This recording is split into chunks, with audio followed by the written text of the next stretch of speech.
Hey everyone, I'm back in a new awesome video, and today we're going to continue with our sorts about the derivative formulas. Today, once we have found these limits on the last sort, we're going to be able to find the derivatives of sines, cosines, and other trigonometric functions. As always, we'll start plugging in our derivative equation.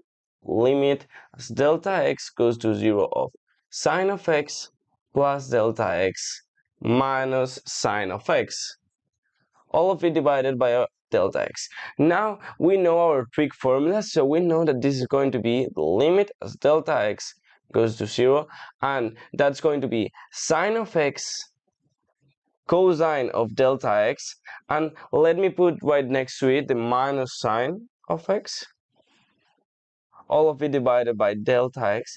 And now we're going to have cosine of x, sine of x, the sine of delta x, divided by delta x. And now we see we have two different situations. Sine of delta x over delta x, we know from the last video is going to be 1, so this is 1.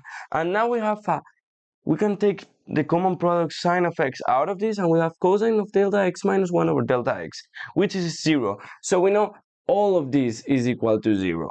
That way we know that ddx of sine of x is going to be equal to cosine of x, just as the formula says.